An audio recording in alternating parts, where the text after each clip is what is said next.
Buenas tardes. Disponemos de un tiempo reducido, así que procuraré ser concreto y no perderlo. Me suicidé hace 16 años. Es una frase que algunos de vosotros ya conocéis. Es la frase con la que se abre una novela mía llamada Esta noche moriré. Esta novela. En ella se cuenta una venganza sin precedentes en la historia de la literatura, puedo afirmarlo. La novela tiene forma epistolar, es la carta que escribe un criminal peculiar llamado Corman al policía que lo detuvo y encarceló, un tal Delmar. En su celda, Corman planea los pasos de la venganza, lo deja todo preparado, todo listo, y acto seguido se quita la vida. Y será precisamente su muerte la que ponga en marcha el diabólico mecanismo, cuyo objetivo es precisamente lograr que el policía Delmar, después de un calvario atroz, se quite la vida con precisión 16 años después. Aquí hay muchos escritores y novelistas y entenderán fácilmente que a mí, como autor de esta novela, de Esta noche moriré, el primer problema que me encontré para convertir en verosímil esta narración era hacer creíble que un hombre solo, encerrado en una celda, pusiera en marcha una venganza de estas características, lo dejara todo listo y clarificado, y luego además se quitara la vida, y luego además, después de estar en muerto, todo funcionara y todo fuera preciso como un reloj. Necesitaba que mi criminal, Corman, formase parte de alguna especie de prodigiosa organización. Y es aquí donde inventé la corporación. ¿Qué es la corporación? Yo siempre prefiero que lo cuente mi propio personaje, el personaje que escribí, mi personaje Corman. Pero para ello, antes de pasar a ese punto, es preciso que yo os explique quién es Corman. Un peculiar criminal, como he dicho, al que decidí ubicar en el momento más tempestuoso del siglo XX, lo podemos llamar así, la Segunda Guerra Mundial. Corman es un hombre al servicio de los nazis cuyas delaciones y actos de traición cobra aceptando pinturas de gran valor, partituras originales, manuscritos. En definitiva, un hombre malvado y diabólico, pero a la vez extraordinariamente interesado en el mundo del arte, es decir, en cierto sentido, una especie de hombre del Renacimiento.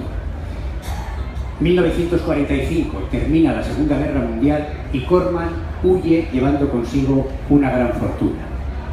En mi novela yo decidí que huyera a algún país en concreto de América Latina. He sabido que los nazis, muchos de ellos huyeron a América Latina y encontraron allí refugio. Pero curiosamente, dándole vueltas a la novela y revisándola para esta última edición, 25 años después de haberla escrito, pensé que tal vez podía haber traído a Corman a la España de Franco. Creo que eso habría sido también absolutamente verosímil, imaginarlo en Madrid o en Barcelona, o tal vez en algún lugar menos obvio, como por ejemplo esta ciudad. ¿Por qué no? Sea como sea, y fuera a donde fuera, en enero de 1947, Corman recibe la visita de un misterioso personaje que dice, eso asegura, querer proponerle un fabuloso negocio. El hombre alto, que es así como Corman apoda al personaje que lo visita, lleva consigo un maletín del que no se separa en ningún momento. Los dos hombres van a un lujoso restaurante, al comedor privado de un lujoso restaurante, cenan, charlan tranquilamente y después de la cena el hombre alto invita a Corman a examinar el maletín y le cuenta una historia. Esta historia que yo prefiero leer del libro porque así podéis haceros una idea de la voz que hace 25 años quise poner a Corman. Imaginad la escena, los dos hombres, el hombre alto y Corman, en el comedor privado del exclusivo restaurante. La historia que el hombre alto le cuenta es la siguiente. En un casino de una ciudad centroeuropea, un hombre encuentra la ruina jugando. Un misterioso benefactor aparece oportunamente y le presta una cantidad de dinero que, por culpa de la obstinada adversidad de la ruleta, se vuelve considerable a los pocos días y es de seria importancia 3 semanas después. Desesperado, el pobre apostador no tiene otro remedio que aceptar las condiciones repentinamente severas y aparentemente caprichosas de su acreedor.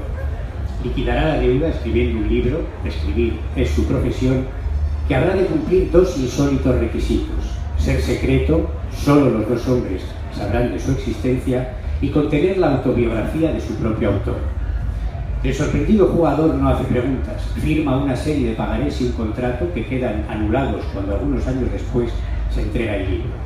El prestamista se da por satisfecho y el otro se va para siempre, contento de haber saldado la terrible deuda. Nunca sabrá que desde su primera apuesta, todo, las iniciales ganancias que le tentaron, las irreversibles pérdidas que lo entramparon, estaba minuciosamente amañado para obligarle a firmar los pagarés y escribir el libro. En este punto de su historia, dice Corman, abrí el cofre del hombre alto. Allí estaban, en efecto, una serie de pagarés protegidos por una hermética cubierta de plástico y un grueso volumen manuscrito. Los pagarés estaban fechados en la ciudad de Baden-Baden en marzo de 1867. El manuscrito contenía, en efecto, una autobiografía de gran extensión. En su última página estaba estampada la misma firma que figuraba en la aceptación de los pagarés, la firma del escritor ruso Fyodor Dostoyevsky. Una obra inédita de Dostoyevsky. Permitidme que aquí sea un poco escasamente humilde como autor de la novela. Es el elemento que decidí inventar para mostrar al mundo el universo de la corporación, imaginando por un momento un libro de Dostoyevsky del que nunca nadie había tenido noticia, y encima una autobiografía, es decir, el autor contando con su oscuridad, con su talento, desbocados, desgarrados, sin pudor, sin límite, todas las historias que había vivido en su terrible vida. Yo creo que no es gratuito pensar que cualquiera de nosotros leería esa autobiografía salvaje de Dostoyevsky con verdadera pasión. Ese libro, hay que reconocer, ese manuscrito inédito, tendría un enorme valor en la fecha de la reunión del Hombre Alto y Corman, enero de 1947. Pero pensemos por un momento, ¿no sería ese valor muchísimo más grande por ejemplo, el bicentenario del autor ruso, en el año 2021? El año 2021. Esta sería la clave de la corporación que decidí inventar para la novela. En el año 2021, ese manuscrito que tendría un gran valor y que representaría lo que es la corporación, una sociedad secreta dedicada a obtener manuscritos, obras inéditas de artistas geniales de todos los tiempos. Por supuesto, los financieros, llamémoslo así, que hubieran puesto en marcha la operación de Dostoyevsky no verían los resultados de su operación, puesto que ya estarían muertos en ese citado año 2022, pero sí empezarían a cobrar sus sucesores, sus nietos, sus bisnietos, empezarían a cobrar el dinero generado por esas operaciones. Esta, como digo, sería la clave de la corporación, y este sería su funcionamiento que sigue contando Corman. He aquí, dice, las 3 frases de nuestro procedimiento. 1. Adueñarnos literalmente y sin que él lo sospeche de determinadas circunstancias de la vida del autor que deseamos capturar. El sistema más habitual consiste en obligarle desde la sombra a contraer deudas a nuestro favor, pero en ocasiones es necesario recurrir a métodos más expeditivos, pues existen muchos hombres que no tienen apego al dinero ni necesidad prioritaria de él. En estos casos excepcionales diseñamos una actuación a medida. Las maquinaciones que desplegamos, estímulo de tendencias a la drogadicción del individuo, fomento de miserias en su entorno o de enfermedades en su cuerpo, pueden ser diversas como los fuegos del alma, pero consiguen siempre su propósito. La víctima, sin soluciones alternativas a su problema, también selladas por nosotros, se ve obligada a solicitar nuestro favor. Queda en suma a nuestra merced. 2. Desde esta relación de dominio aceptamos una obra original suya expresamente creada para solventar la deuda. Unas veces marcamos la temática o el mensaje estético del encargo, otras dejamos en libertad el espíritu del autor. pero siempre observamos con rigor el nivel de calidad. Por último, ocultamos celosamente el precioso tesoro hasta que, muerto ya el artista y coincidiendo con el punto álgido de su cotización, normalmente muchos años después de su muerte, consideramos llegado el momento de hacer que aparezca y sacuda el mercado a nuestro favor.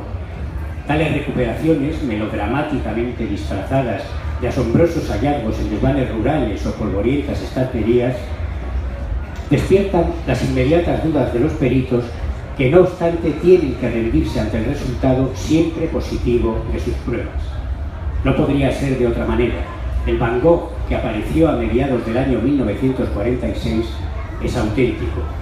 El Van Gogh que, según ya está decidido, aparecerá en abril del año 2037, también lo es.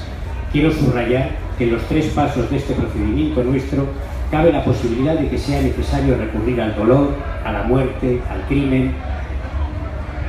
Este es el concepto, el funcionamiento de la corporación. Por supuesto, en la novela Esta noche moriré se cuentan muchas más cosas de cómo funciona. Por ejemplo, la relación de Leonardo da Vinci, que según algunos pudo ser el creador, el inventor de la corporación, y según otros pudo ser su primera víctima. En cualquier caso, las teorías alrededor de da Vinci siempre generan una hermosa historia. Podría existir en algún lugar enterrado bajo tierra una capilla sixtina paralela, podríamos decirlo así, una capilla sixtina que se hubiera pintado a instancias de Leonardo, que habría apoyado a los artistas renacentistas para que hicieran una obra que no pasara por las manos de la Iglesia, de la censura, etcétera, etcétera, etcétera. Pero como digo, esto es un tema secundario. Lo que ahora nos interesa es que la novela Esta noche moriré fue un gran fracaso cuando apareció. Es una novela de culto, que es como yo creo que los escritores denominamos a las novelas nuestras que no se venden nada. Creo que la manera bonita de adornarlos es decir, es una novela de culto. Lo cierto es que Esta noche moriré, en cierto sentido, lo es. Cuando apareció fue un fracaso, la leyeron muy poquitas personas, pero curiosamente, a la vez de ese gran fracaso, ocurrió algo en paralelo que a mí me ilusionó mucho. Empezaron a escribirme muchos lectores, muchos dentro de lo relativo, lectores que habían leído la novela y que estaban fascinados por la historia de la corporación. Me mandaban cartas en las que incluían recortes de periódicos, referencias a noticias, en las que se encontraban historias que podían encajar con la descripción de mi novela, de la organización secreta contada en mi novela. Yo ahora os pido que hagáis un minuto de reflexión y penséis, ¿no os suena haber oído nunca historias que puedan encajar con lo que acabo de describir como la corporación? ¿Ninguno lo habéis leído, lo habéis? ¿No recordáis, por ejemplo, hace apenas unos días el cuaderno de bocetos originales de Van Gogh? Realmente sorprendente, ¿no? ¿Cuánto dinero puede llegar a alcanzar esa obra? El Caravaggio original, que apareció hace unos meses, las 4 cajas con manuscritos inéditos de Kafka que se encontraron milagrosamente y que ahora están en Jerusalén siendo estudiadas por autoridades competentes de las que nadie da ningún otro dato. En fin, lo cierto es que aquellas historias que yo recibía, que me llamaban la atención, las iba guardando en una caja, estas cartas de todos los lectores, que iban dibujando la idea de una pregunta más que una idea. ¿Podría existir realmente la corporación? ¿Podría ser una empresa real? Yo, por supuesto, me sentía muy halagado por estas cartas que me escribían los escritores y, como digo, las fui archivando. Eran cartas de todo tipo. Algunos proponían otro final para la novela, había alguno que pretendía hacer una serie de televisión con esta idea, había algunas cartas mucho más sencillas, como una que recibí con una simple fotocopia. De hecho, por eso me llamó la atención, porque no tenía ningún texto, una simple fotocopia de mala calidad de la famosísima, tal vez la foto más famosa del siglo XX, la famosísima fotografía de Robert Capa, el miliciano muerto tomada durante la Guerra Civil Española. Como digo, guardé esas cajas, las dejé ahí y seguí con mi vida y seguí con mi historia. Esta noche moriré, o más que Esta noche moriré, la historia de la corporación me parecía que tenía mucho interés, me parecía que podía seguir generando muchas cosas, así que seguí escribiendo sobre ella, quise darle una nueva vida. Unos pocos años después, con mi amigo Juan Bas, novelista de Bilbao, hicimos una serie que tal vez algunos recordáis, se llamó Páginas ocultas de la historia. Fue la última serie que presentó Felipe Mellizo antes de morir y recurría al género tan conocido hoy del documental falso. En aquella historia estaba la corporación, estaba la historia de la corporación, y cuando el capítulo se emitió, lo cierto es que bueno, la serie fue de nuevo un gran fracaso, siguiendo la costumbre del libro, pero claro, un fracaso en televisión no es lo mismo que un fracaso en literatura. Un fracaso en televisión se considera cuando el capítulo correspondiente, la serie, la vieron unos pocos cientos de miles de personas, nada más.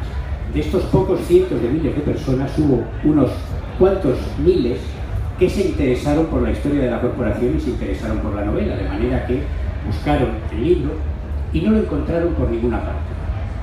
A mí me escribieron diciendo: ¿qué pasa con la novela? No se encuentra en ningún lado, no existe. Entonces yo, mosqueado, llamé a la editorial y me dijeron que la primera edición de la novela había sido, dije, bueno, no te habíamos dicho nada porque la novela, como sabes, pues no funcionó, fue un fracaso. Pero ocurrió una cosa muy curiosa, y es que a los meses de salir el libro hubo un misterioso coleccionista que no se identificó, que quiso comprar todos los ejemplares que quedaban en el almacén, y naturalmente nosotros, como editores que deseamos vender libros, pues se los vendimos encantados. Entonces, por tanto, aquella edición de Esta noche moriré había desaparecido. Pero un tiempo después, en el año 2001, yo gané el premio Nadal, eso me dio un pequeño empuje a mi carrera, y entonces pude negociar con la editorial, que tenía los mismos los derechos, la editorial Destino, que volvieran a editar Esta noche moriré. La hicieron, la volvieron a editar, y mientras la novela del Nadal se vendía razonablemente bien, la nueva edición de Esta noche moriré también era muy difícil de encontrar. Algunos autores, lectores de nuevo me escribían y me decían: oye, ¿dónde está tu novela? No la encontramos en ninguna parte. Entonces yo ya no sabía si era un escritor cabreado con la distribuidora, con la editorial, porque el libro no se encontraba en ninguna parte, o verdaderamente la novela tenía alguna especie de maldición, porque lo cierto es que luego la cosa continuó. En el año 2008 se volvió a editar el libro, la editorial 451 editó una nueva edición de Esta noche moriré, e incluso editó también un libro de relatos con autores tan conocidos como José Carlos Somoza o Lorenzo Silva, que contaban la historia de las historias alrededor de la corporación, y ambos libros, novela y libro de relatos, aparecieron y al poco tiempo fueron inencontrables, desaparecieron. Y no solamente eso, la editorial 451, cualquiera lo puede comprobar, se alargó durante un tiempo su existencia hasta que finalmente quebró y desapareció.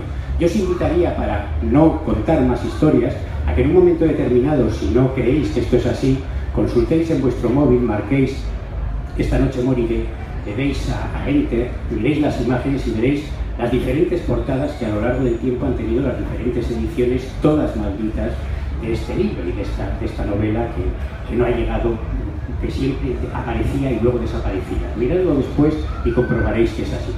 Pero la verdad, en el cine ocurrió lo mismo. Hubo 3 proyectos de cine, se vendieron la novela, los derechos para el cine, la película se iba a hacer. En el último caso, Filmas, la conocida productora catalana, era quien la iba a producir, Miguel Ángel Vivas era quien la iba a dirigir, y al poco, cuando ya teníamos el guión hecho y se estaba negociando con un importante actor norteamericano para que hiciera el papel, misteriosamente la película se paró y no supimos por qué. Yo nunca lo supe y me olvidé del asunto. Pero lo curioso es que las historias, tal vez cuando mueren, es cuando están más extrañamente vivas, o al menos eso ocurrió con Esta noche moriré. Unos meses después de todo esto, ya hace bastante poco tiempo, unos meses después del último fracaso cinematográfico, unos personajes peculiares de los que me gustaría hablar unos segundos, los hermanos Enrique y Geray Bazo, son dos dramaturgos curiosos, son dos dramaturgos extraños. Ellos son asombrosamente iguales, de manera que yo durante mucho tiempo pensé que eran gemelos, y de hecho lo sigo pensando. Y sin embargo ellos misteriosamente se empeñan en afirmar que de ninguna manera son gemelos, ni lo han sido nunca, lo cual por otra parte tiene absoluta lógica, ¿no? Pero lo más extraordinario de ellos es que en los últimos tiempos están empezando a dejar de parecerse, lo cual es una cosa que resulta muy extraña, ¿no? Que estos dos personajes se empeñaran en hacer un monólogo teatral sobre mi novela Esta noche moriré debería de haberme inquietado, pero en vez de eso me animó y pensé: ¿por qué no? Vamos a hacerlo. Anunciamos que íbamos a hacer el monólogo, hablamos con la novelista y dramaturga Vanessa Montfort para que lo dirigiera, estábamos muy animados a escribir el monólogo y hacer de alguna manera la función que finalmente nunca llegó a representarse, y fue entonces cuando lo anunciamos, cuando lo hicimos público, cuando llegó el sobre a mi dirección. Un sobre blanco, cuadrado, por supuesto sin remite, en el anverso mi nombre escrito con una caligrafía extremadamente pulcra y meticulosa. Abrí la carta, no contenía ningún texto, solamente había un recorte de periódico, recordándome aquellos recortes de periódico que me enviaban en el pasado, un recorte de periódico que aludía a un hallazgo que seguramente os sonará. En el desván de una casa de campo en México aparecieron varias cajas conteniendo negativos originales de algunos de los fotógrafos más importantes del siglo XX, entre ellos algunos originales de negativos de Robert Capa. De hecho, los expertos pensaron que tal vez ahí podría hallarse el negativo original del miliciano muerto, que es un negativo del que nunca se ha vuelto a saber. Existen copias tiradas a partir de aquel negativo, pero el negativo no existe.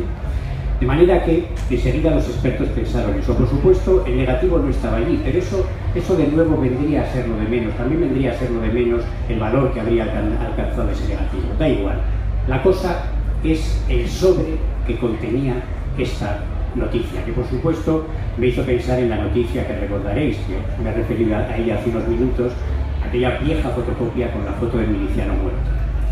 Subí a mi altillo y bajé la caja que contenía todas las noticias que había recibido a lo largo del tiempo en el pasado, hacía ya muchos años.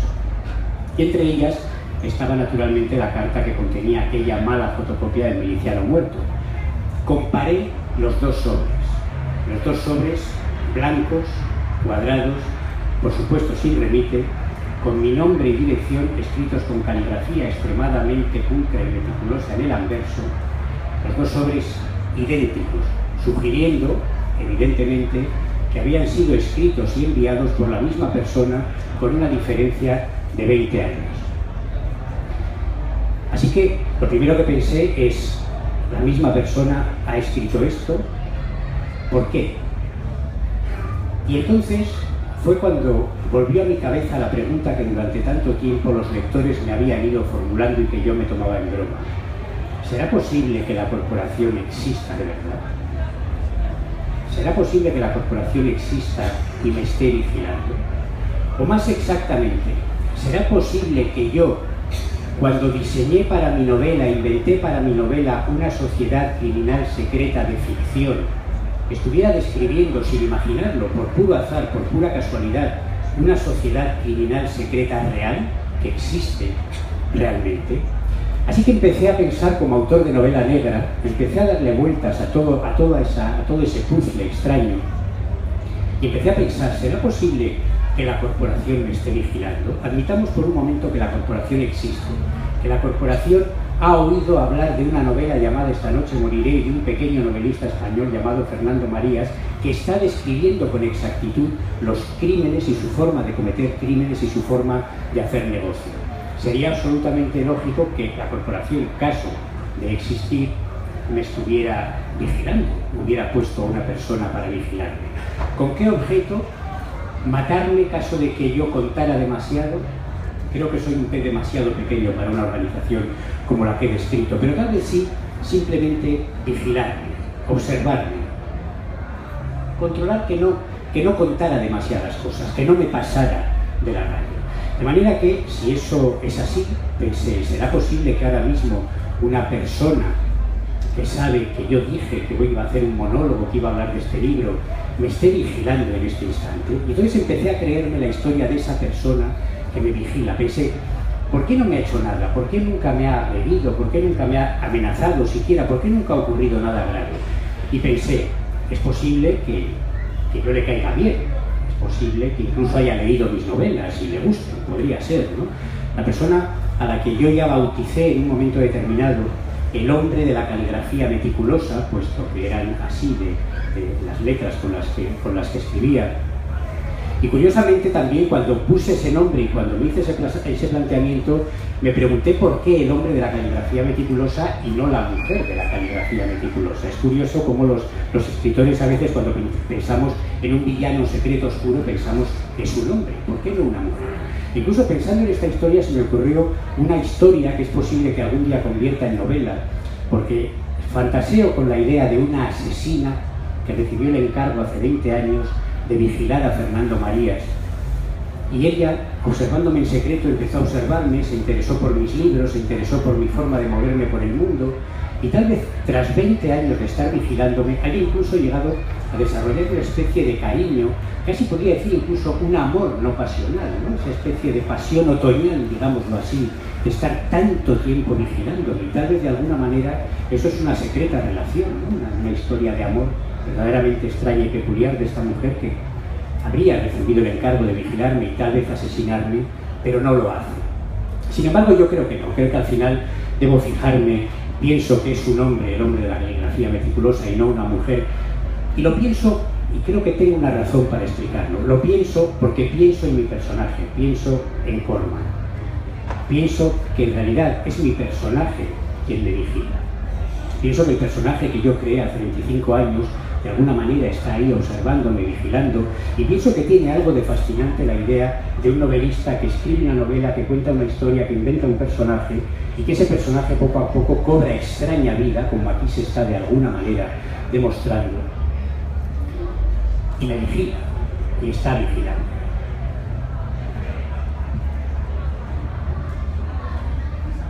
Todo esto tal vez no tendría demasiado sentido, de no ser porque esta tarde, cuando estaba en el Hotel Don Manuel, he recibido un sobre. Es un sobre blanco, cuadrado, por supuesto sin remite, y naturalmente mi nombre, con una letra, una caligrafía meticulosa, Fernando Marías, Semana Negra, espacio a quemarropa, 21 horas del 9 de julio, es decir, ahora. Naturalmente, al recibir este sobre, lo he abierto. Os invito, si tenéis el quemarropa en la mano, a comprobar que lo que voy a contar es extrañamente real e inquietante. Y lo que he recibido es un recorte con esta fotografía de Daniel Morzinski, que hoy se ha publicado en la contraportada del periódico A Quemarropa, como podéis comprobar. Esta fotografía, que fue tomada en Buenos Aires hace 2 años, por cierto, por ese hombre que ahora me está fotografiando y que de alguna manera me hace sospechar también si no tendrá algo que ver con todo esto. Pero naturalmente, cuando he visto este recorte, lo que he pensado es: el hombre de la caligrafía meticulosa sabe que yo hoy en Gijón, pues así se ha publicitado, voy a hablar de la corporación. Naturalmente sabe que voy a hablar de la corporación, pero lo que no sabe es lo que voy a contar de la corporación. Y tal vez, si tiene en efecto esa orden de matarme en el caso de que yo me exceda en las cosas que cuento, la única manera que tenía de saber lo que yo iba a contar en este momento de la corporación es viniendo a escuchar estas palabras. De manera que yo ahora puedo permitirme deducir y pensar que el hombre de la caligrafía meticulosa está aquí escuchándome en este momento. Difuminado entre el público que me mira, os aseguro que mirar desde aquí al público resulta curioso, porque cada rostro, si uno lo mira, cada rostro pensando que esos rostros son de lectores inocentes, todos son rostros afables, pero si yo en cada uno de vosotros, en cada uno de vuestros rostros afables como lectores, pienso que en realidad podéis ser el hombre de la caligrafía meticulosa, se genera una enorme inquietud. Y ahora que aquella mirada del fondo que parece asentir, ¿eres tú la mujer de la caligrafía meticulosa? ¿O ese hombre que está ahí al fondo y que ahora mira para el otro lado y ahora vuelve la mirada hacia mí? ¿Podrías ser tú el hombre de la caligrafía meticulosa? Es curioso cómo esta presencia hoy en Gijón ha tenido algo especial, también inquietante, pero que a la vez ha dado un giro a la historia, porque la carta del hombre de la caligrafía meticulosa no ha venido sola, me ha mandado un regalo, me ha enviado una corbata. Me ha enviado una corbata con unas calaveras dibujadas, luego os la mostraré. Una corbata que está bastante arrugada. Yo la he visto como una amenaza, yo la he visto como una herramienta de muerte. Creo que con una corbata se podría estrangular y se podría ahorcar a una persona. Una corbata con la que se podría estrangular y ahorcar y que esté arrugada tal vez significa que de alguna manera ya ha ahorcado y estrangulado. Y lo cierto es que yo, cuando la he recibido y he tenido miedo, me la he colocado como para medirlo y he dicho: tal vez es esta la advertencia, la señal de muerte que me está enviando el hombre de la caligrafía meticulosa. Al principio he tenido miedo, al principio me he inquietado, pero luego ha pasado una cosa extraordinaria que es lo que verdaderamente me gustaría contar en este minuto final. Repentinamente, y al imaginarte ahí, cuando venía para acá con la corbata en el bolsillo y la carta en la mano, pensé, si mi asesino está ahí, lo normal es que vigile, que yo le tenga miedo, no lo voy a reconocer y él me está mirando como me está mirando ahora. Y me consta en alguna de las miradas que está ahí, sé que es la de él. Y por tanto me he asustado y he dicho, esa persona que me vigila podría acabar conmigo. Pero luego, mentalmente, ha ocurrido un prodigio, un movimiento bastante asombroso, bastante hermoso incluso, diría yo, porque el miedo se ha convertido en valor, porque he perdido el miedo. De pronto le he perdido el miedo al hombre de la caligrafía meticulosa. De pronto he venido hacia aquí y he dicho, voy a contar el final de mi historia haciendo lo que se puede considerar un acto de valor, que es que si tú me envías esta corbata para que yo ponga fin a mi vida con ella, o tal vez para intentar estrangularme tú con ella, yo me la voy a poner, voy a retarte poniéndola. ¿Por qué? Porque creo que no vas a tener el valor de acabar conmigo, porque de pronto he comprendido que al contrario de esta historia, todos vosotros os habéis convertido en los escudos humanos que me vais a proteger del hombre de la caligrafía meticulosa. Hay que estar de acuerdo en una cosa, y supongo que todos lo estáis. El peor error que podría cometer la corporación, en caso de existir realmente, sería matarme esta noche, acabar conmigo esta noche, que yo esta noche muriera, y entonces así quedar evidenciado que la corporación existe. Yo creo que sería un error muy tonto por su parte, porque lo estarían descubriendo por la simple muerte, la muerte de un simple pececillo como yo, que en realidad es muy poco amenazador. Así que me permito ponerme la corbata, me permito retar al hombre de la caligrafía meticulosa del que ahora todos vosotros me protegéis. Creo que, naturalmente, como no tengo un espejo y soy bastante vanidoso, no puedo garantizar que me la haya puesto bien, pero no os preocupéis, que eso lo corregiré rápidamente.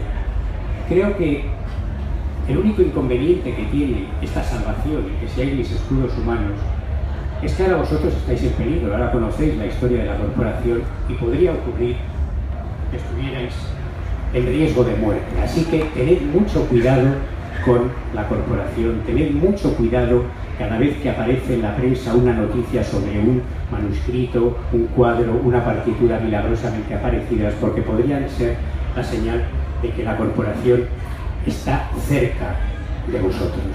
También es posible que todo este valor mío sea en realidad una tontería y en realidad yo esté condenado desde el principio, esté condenado desde que hace 25 años escribí aquella frase, me suicidé hace 16 años, tal vez al escribir aquella frase estaba ya condenándome a muerte y tal vez toda esta elucubración que he hecho en realidad es una tontería y yo esta noche vaya a morir. No lo sé, lo sabremos mañana. Pero ahora la pregunta, hombre de la caligrafía meticulosa que me estás escuchando, es: ¿esta noche moriré?